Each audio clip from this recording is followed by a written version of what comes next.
இந்த உலகத்தோட ரொம்பவே புகழ்பெற்ற மித்தாலஜில ஒண்ணான கிறிஸ்டியன் மித்தாலஜில இருக்க டாப் 5 மோஸ்ட் பவர்ஃபுல் கேரக்டர்ஸ் யாருன்னு தான் இந்த வீடியோல பார்க்க போறோம். இந்த மோஸ்ட் பவர்ஃபுல் கேரக்டர்ஸ்ல கடவுளும் கடவுளோட தூதர்களும் மட்டும் இல்லாம கடவுளையே எதிர்க்கக்கூடிய அளவுக்கு அபாயகரமான சக்திகள் கொண்ட டீமன்ஸும் இருக்காங்க. சோ இந்த வீடியோ ரொம்பவே இன்ட்ரெஸ்டிங்கா இருக்க போது எங்கேயும் ஸ்கிப் பண்ணிடாம கடைசி வரைக்கும் பாருங்க. வீடியோக்குள்ள போறதுக்கு முன்னாடி யாரெல்லாம் எம்மதமும் சம்மதம்னு நினைக்கிறீங்களோ ஒரு லைக் பண்ணுங்க. அண்ட் நீங்க எந்த மதத்தை பின்பற்றி வரவங்களா இருந்தாலும் சரி உங்களோட ஃபேவரட் காட் யார் அப்படின்றத கமெண்ட்ல சொல்லுங்க.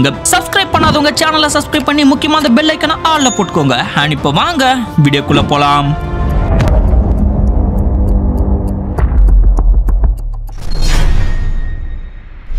இந்த லிஸ்ட்ல 5th பிளேஸ்ல இருக்கிறது சாம்சன். இவரை சிம்சோன்னும் சொல்வாங்க. இஸ்ரேலிய மக்களை பெலிஸ்தியர்களோட ஆதிக்கத்திலிருந்து விடுவிக்க பிறந்த ஒரு தேவ குழந்தை தான் இந்த சாம்சன் சொல்லப்படுதுங்க. சோ இவரை மேன் ஆஃப் த சன் சொல்வாங்க.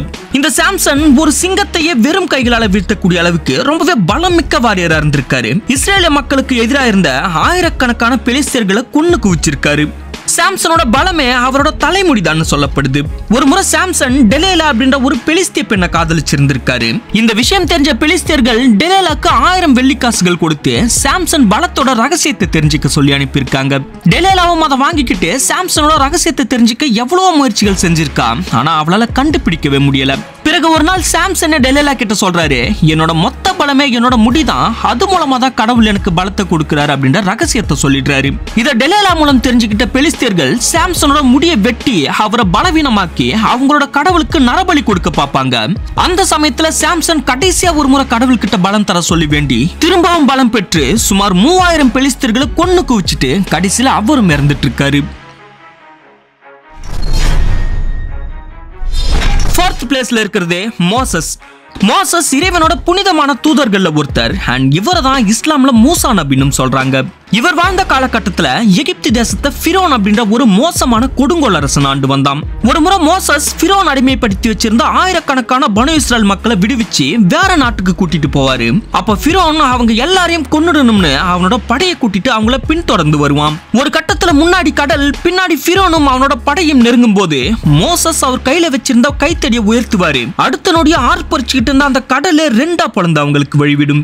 அந்த வழியை பயன்படுத்தி மோசஸும் அவரோட மக்களும் தப்பிச்சு அடுத்த பக்கம் போவாங்க. அவங்களை பின்தொடர்ந்து வந்த ஃபிரோனும் அவனோட படையும் அந்த கடல்லையே மூழ்கடிக்கப்பட்டு கொல்லப்பட்டிருக்காங்க. கைஸ், இந்த மோசஸ் அண்ட் ஃபிரோனோட ஃபுல் ஸ்டோரியை ஆல்ரெடி டீடைல்டா ஒரு தனி வீடியோவை நம்ம சேனல்ல அப்லோட் பண்ணிருக்கேன். வீடியோ லிங்க் மேல ஐகார்ட்லயும் ஃபர்ஸ்ட் கமெண்ட்லயும் கொடுக்குறேன். டைம் இருந்தா செக் அவுட் பண்ணி பாருங்க. செம்ம இன்ட்ரெஸ்டிங்கா இருக்கும்.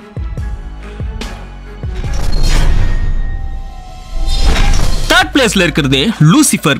இவனை சாத்தான்னு சொல்வாங்க. இஸ்லாமிக் மித்தாலஜில இருக்க இப்லிஷ்னு சொல்லப்படுற சாத்தானோட ஸ்டோரியும் இந்த லூசிஃபரோட ஸ்டோரியும் ஆல்மோஸ்ட் சிமிலரா தாங்க இருக்கும். இஸ்லாமிக் மித்தாலஜி கேரக்டர்ஸ் பத்தின வீடியோவும் ஆல்ரெடி நம்ம சேனல்ல அப்லோட் பண்ணிருக்கேன். வீடியோ லிங்க் மேல ஐகார்ட்ல கொடுக்குறேன். டைம் இருந்தா செக் அவுட் பண்ணி பாருங்க. கிறிஸ்டியன் மித்தாலஜி படி உலகம் தோன்றிய ஆரம்ப காலத்துல கடவுள் மனிதர்களை படைக்கிறதுக்கு முன்னாடி ஏஞ்சல்ஸ் தான் படைச்சிருக்காரு. அப்படி கடவுளால் படைக்கப்பட்ட ஏஞ்சல்ஸ்ல ரொம்பவே சக்தி வாய்ந்த ஒரு ஏஞ்சல் தான் இந்த லூசிஃபர்னு சொல்லப்படுதுங்க. ஆரம்ப காலத்துல மத்த ஏஞ்சல்ஸ் மாதிரி இந்த லூசிஃபரும் நல்ல எண்ணங்களோடு கடவுளை வழிபட்டுக்கிட்டு தான் இருந்திருக்கான். பிறகு ஒரு சமயத்துல நம்ம கிட்ட தான் இவ்வளவு சக்திகள் இருக்கு, நம்ம ஏன் கடவுளை வழிபடணும், நம்ம ஏன் கடவுள் வழியில நடக்கணும் அப்படின்ற தீய எண்ணங்கள் இவனுக்குள்ள உருவாகி இருக்கு. பிறகு இவனுக்குன்னு ஒரு கூட்டத்தை சேர்த்துக்கிட்டு கடவுளுக்கு எதிரான தீய செயல்களில் ஈடுபட்டு இருக்கான். இந்த விஷயம் கடவுளுக்கும் ஹெவன்ல இருக்க மத்த ஏஞ்சல்ஸ்க்கும் தெரிய வந்த பிறகு ஹெவன்ல ஒரு போரே நடந்திருக்கு.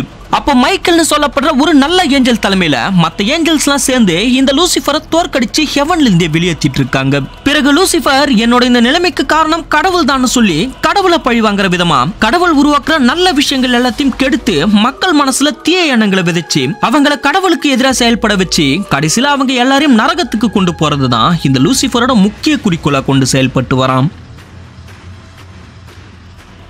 இவன மாதிரி ஆபடான ஒரு தீய சக்தியும் இருக்குங்க. ஆனா இந்த இருள் சக்தியை பத்தி பைபிள்லயே கம்மியா தான் மென்ஷன் பண்ணப்பட்டிருக்கு.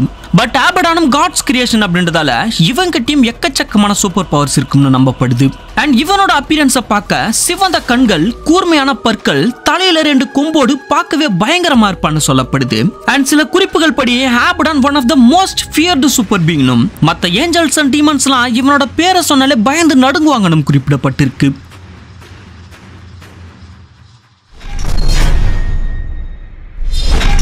செகண்ட் பிளேஸ்ல இருக்கிறது மைக்கேல் த ஆர்க்ஏஞ்சல்.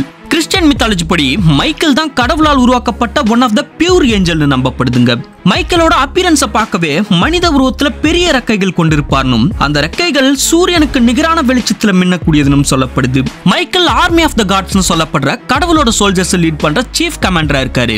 நம்ம கடைசியா பார்த்த லூசிஃபரோட ட்வின் பிரதர் இவரு. அண்ட் லூசிஃபரை ஹெவன்ல இருந்து வீழ்த்தி வெளியேற்றினதும் இவர் தாங்க. ஹெவன்ல இவர் கடவுளுக்கு அடுத்தபடியான இடத்துல இருக்கிறதால மத்த ஏஞ்சல்ஸ் மத்தியில இவர் ரொம்பவே நல்ல மரியாதைக்குரிய நபரா பார்க்கப்படுறாரு. அண்ட் இவரும் மத்த ஏஞ்சல்ஸ் மாதிரியே மனிதர்கள் கிட்ட அன்போடும் பாசத்தோடும் நடந்துப்பார்னு சொல்லப்படுது. Michael one of the pure gods creation அப்படின்றதால இவர்கிட்ட எக்கச்சக்கமான சூப்பர் பவர்ஸ் இருக்கு.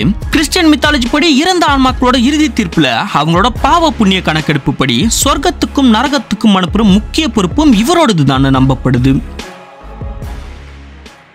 ஃபர்ஸ்ட் பிளேஸை பார்க்கறதுக்கு முன்னாடி ஹானரபிள் மென்ஷன் ஒருத்தரை பார்த்துடலாம்.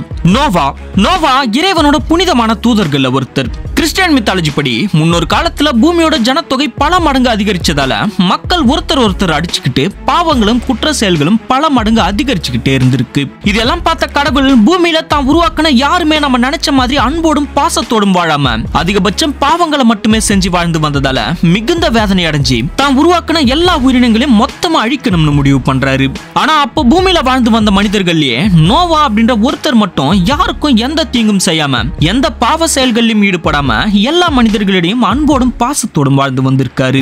இதனால கடவுள் நேரடியா நோவாவை சந்திச்சு வருங்காலத்துல தான் ஒரு பெரும் வெள்ளத்தை ஏற்படுத்தி பூமியில இருக்க ஒட்டுமொத்த உயிரினங்களையும் அழிக்க போறதாவும் அதிலிருந்து உன்னையும் உன்னோட குடும்பத்தையும் பாதுகாக்க நீ ஒரு ஆர்க்க கட்டணும், அதுல உலகத்துல இருக்க எல்லா உயிரினங்களையும் ஒரு ஆண் ஒரு பெண்ணை மட்டும் காப்பாற்றணும் அப்படின்னு கடவுள் நோவா கிட்ட சொல்லியிருக்காரு. பிறகு நோவா கடவுள் சொன்ன மாதிரியே ஒரு ஆர்க்க கட்டுறாரு. அதுல விலங்குகளுக்கு தேவையான விஷயங்களையும் ஏற்பாடு பண்றாரு. இதெல்லாம் பார்த்த மக்கள் நோவாவை கேலியும் கிண்டலும் பண்றாங்க. அப்ப நோவா கடவுள் அவர்கிட்ட சொன்ன எல்லாத்தையும் மக்கள் கிட்டயும் சொல்லி இனிமேலாவது நீங்க பாவ செயல்களை செய்யாம வாழ்ந்து வந்தா நீங்களும் உயிர் தப்பிக்கலாம்னு சொல்றாரு. ஆனா மக்கள் இதெல்லாம் நம்பாம வழக்கம் போல பண்றதையே தான் பண்ணிக்கிட்டு இருக்காங்க. பிறகு சில காலங்கள்லயே கடவுள் சொன்ன மாதிரி மிகப்பெரிய பேய்மழை உண்டாகுது. உலகம் முழுக்க தண்ணீரால் சூழப்பட்டு எல்லா உயிரினங்களும் அழிக்கப்படுது. அப்போ நோவா அவர் குடும்பத்தினர் மற்றும் அவர் காப்பாத்தின சில உயிரினங்கள் மட்டும்தான் அந்த ஆர்க்ல பாதுகாப்பா இருந்து உயிர் பிழைச்சிருக்காங்க. பிறகு தண்ணீர்லாம் முழுசா வத்தினதுக்கு அப்புறம் அவங்க திரும்பவும் பூமியில உயிர் வாழ ஆரம்பிச்சிருக்காங்க. அதுல இருந்து தான் பூமியில மீண்டும் மனித குலம் விரிவடைய ஆரம்பிச்சிருக்கு.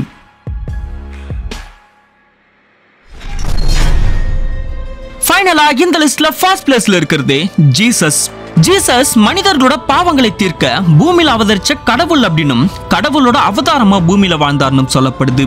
கிறிஸ்டியன் மித்தாலஜி படி ஆரம்ப காலத்துல கடவுள் உலகத்தை உருவாக்கின பிறகு பூமியில முதல் மனிதர்களான ஆதாம் ஏவாளை தான் படைச்சிருக்காரு. அவங்களுக்கு மரணமே இல்லாத ஒரு சந்தோஷமான வாழ்க்கை முறையும் அமைச்சு கொடுத்திருக்காரு. ஆனா அவங்க கடவுளோட வார்த்தையை மீறி ஒரு மரத்துல இருந்த பழத்தை பிடுங்கி சாப்பிட்டதால கடவுளோட சாபத்துக்கு ஆளானாங்க. பிறப்பும் இறப்பும் இருக்க சாதாரண மனிதர்களா மாத்தப்பட்டாங்க. பிறகு இவங்க மூலமா தான் பூமியில மனித இனமே விரிவடைய ஆரம்பிச்சிருக்கு. பூமியில மனித இனம் விரிவடைய ஆரம்பிச்ச பிறகு கூடவே குற்ற செயல்களும் பாவங்களுமே கொஞ்சம் கொஞ்சமா அதிகரிக்க தொடங்கி இருக்கு. அந்த ஒரு காலகட்டத்துல தான் கடவுள் இயேசு அப்படின்ற மனித குழந்தையா பூமியில அவதரிச்சு மக்களோட பாவங்களை தன்னோட பாவமா ஏத்துக்கிட்டு பாவ மன்னிப்பும் கொடுத்துக்கிட்டு இருந்திருக்காரு. இதெல்லாம் கவனிச்சா அப்ப இருந்த ஒரு கொடுங்கோல் அரசன் இயேசுவோட செயல்கள் பிடிக்காம நீ மக்களை தவறான பாதையில வழிநடத்துறன்னு சொல்லி அவரை கடுமையா துன்புறுத்தி சிலுவையில அறைஞ்சிருக்கான். பிறகு ஜீசஸ் தான் கடவுள் அப்படின்றத நிரூபிக்கிற விதமா சிலுவையில இருந்த 3வது நாளே திரும்பவும் உயிரோட வந்திருக்காரு.